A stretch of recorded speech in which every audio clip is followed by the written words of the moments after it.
Hello hi నమస్తే praise the lord. దేవుడి నామంలో అందరికీ శుభములు తెలుపుకుంటున్నాను. ఈరోజు అందరు కూడా సంతోషంగా ఉన్నారని నమ్ముతున్నాను. ఈరోజు reading the Bible with me day 39కి మీకు అందరికీ స్వాగతం. నాతో పాటు మీరు కూడా కలిసి చదువుతారా? ఈరోజు మనం Psalms 28 చాప్టర్ చదవబోతున్నాం. రండి కలిసి చదువుదాం.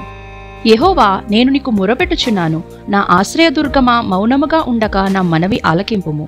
నీవు మౌనముగా నుండిన ఎడల నేను సమాధిలోనికి దిగు వారి వలె ఆగుదును. నేను నీకు మొరపెట్టినప్పుడు, నీ పరిశుద్ధాలయము వైపునకు నా చేతులను ఎత్తునప్పుడు నా విజ్ఞాపన ధ్వని ఆలకింపుము. భక్తిహీనులను పాపము చేయువాని నీవు లాగివేయునట్టు నన్ను లాగివేయకుము. వారు దుష్టాలోచన హృదయంలో నుంచుకొని తమ పొరుగు వారితో సమాధానముగా మాట్లాడుదురు. వారి క్రియలను బట్టి, వారి దుష్క్రియలను బట్టి వారికి ప్రతీకారము చేయము. వారు చేసిన పనిని బట్టి వారికి ప్రతీకారము చేయము. వారిని తగిన ప్రతిఫలం ఇయ్యుము. యెహోవా కార్యములను వారు లక్ష్య పెట్టరు, ఆయన హస్తకృత్యములు వారు లక్ష్య పెట్టరు. కావున ఆయన వారిని వృద్ధిపరచక నిర్మూలము చేయును. యెహోవా నా విజ్ఞాపన ధ్వని ఆలకించి ఉన్నాడు, ఆయనకు స్తోత్రము కలుగునుగాక. యెహోవా నా ఆశ్రయము, నా కేడము, నా హృదయము ఆయన యందు నమ్మికయుంచెను గనుక నాకు సహాయము కలిగెను. కావున నా హృదయము ప్రహర్షించుచున్నది, కీర్తనతో నేను ఆయనను స్తుతించుచున్నాను. యెహోవా తన జనులకు ఆశ్రయము, ఆయన తన అభిషక్తునికి రక్షణ దుర్గము. నీ జనులను రక్షింపుము, నీ స్వాస్థ్యమును ఆశీర్వదింపుము. వారికి కాపరివై నిత్యము వారిని ఉద్ధరింపుము. ఈ చాప్టర్లో మనం చూసినట్టయితే ఫస్ట్ 5 వర్సెస్లో దావీదు is crying out for help. దేవా నాకు సహాయం చేయు దేవా, దేవా నువ్వు నా ప్రార్థన ఆలకించకపోతే నేను సమాధిలో ఉన్న వాడి వంటిని దేవా అని దేవుని వేడుకుంటున్నాడు. తర్వాత ఏమంటున్నాడు తెలుసా?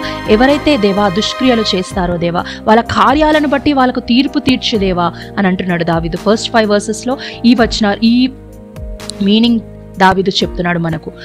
తర్వాత 6th to 9th వర్సెస్ చూసినట్టయితే దావీదు దేవుణ్ణి స్తుతిస్తున్నాడు, దేవుణ్ణి ఘనపరుస్తున్నాడు. దేవా నువ్వు నా ప్రార్థన విని ఉన్నావు దేవా, నీకే స్తోత్రం, కీర్తనతో నేను స్తుతించదును దేవా అని దావీదు ఆ దేవాతి దేవుణ్ణి కృతజ్ఞతాస్తుతులు చెల్లిస్తున్నాడు. ఫస్ట్ 5 వర్సెస్లో దావీదు అల్లకల్లోలం అయిపోయినాడు. ఆయన ప్రార్థన దేవుడు వింటలేడు, అదేం జరుగుతుంది నా లైఫ్లో అనే క్వశ్చన్ మార్క్ దావీదు జీవితంలో వచ్చినప్పుడు ఆయన ఆ ఫస్ట్ 5 వర్సెస్లో ఆయన భావాలు, ఆయన ఫీలింగ్స్ని వ్యక్తపరుస్తున్నాడు. ఆ తర్వాత కొంచెం సేపటి తర్వాత ఆ దేవుని శక్తి పొందుకొని తిరిగి ఏమంటాడు తెలుసా? దేవా నిన్ను నేను స్తుతిస్తా, నేను గణపరుస్తాను, నా ప్రార్థన అంగీకరించి ఉన్నావు దేవా, నీ కృతజ్ఞతాస్తుతులు చెల్లిస్తా, కీర్తనతో నేను స్తుతిస్తా అంటున్నాడు. అది కదా మన జీవితంలో కూడా ఎన్నో పరిస్థితులు వచ్చినప్పుడు, మనం నిరాశ చెందినప్పుడు ఆ నిరాశలోనే నేను ఉండిపోతావా? లేకపోతే తిరిగి నూతనంగా హోప్ తెచ్చుకొని, అవును నా యెహోవా నాకున్నాడు, నా యెహోవా నా ప్రార్థన విన్నాడు, నా యాహ్వేని నేను స్తుతిస్తాను అనే విశ్వాసం నీకు నాకు ఉందా? అలాంటి విశ్వాసం మనకు రోజు రావాలంటే రోజు మనం వాక్యంలో ఎదగాలి, రోజు మనము ప్రార్థనలో ఎదగాలి, రోజు మనం సమయం ఆ దేవునితో గడపాలి. మరి నువ్వు నేను సిద్ధంగా ఉన్నామా? ఒకసారి కళ్ళు మూసుకుందామా? స్తోత్రం పరిశుద్ధుడా, గొప్ప దేవా, మహోన్నతుడా, నీకే స్తోత్రం. ఈ దినం ఇచ్చినందుకు వందనాలు యేసయ్యా నాయన. దేవా ఈ దినం మాతో ఉన్నందుకు వందనాలు, మాతో మాట్లాడినందుకు వందనాలు యేసయ్యా నాయన. మేము నిరాశ చెందినప్పుడు యేసయ్యా విశ్వాసం కోల్పోకుండా, అవును మా యెహోవా నా ప్రార్థన ఆలకించి ఉన్నాడని కృతజ్ఞతాస్తుతులతో యేసయ్యా దేవ విశ్వాసాన్ని నాయన పునరుద్ధరించుకునే కృపను యేసురాజా మాకు అనుగ్రహించండి నాయన. ఆ గొప్ప విశ్వాసంతో మమ్మల్ని దీవించి ఆశీర్వదించమని ఈ దినం నీకు అప్పగించుకుంటూ యేసు నామంలో ప్రార్థించి వేడుకుంటున్నాం స్వామి, ఆమెన్.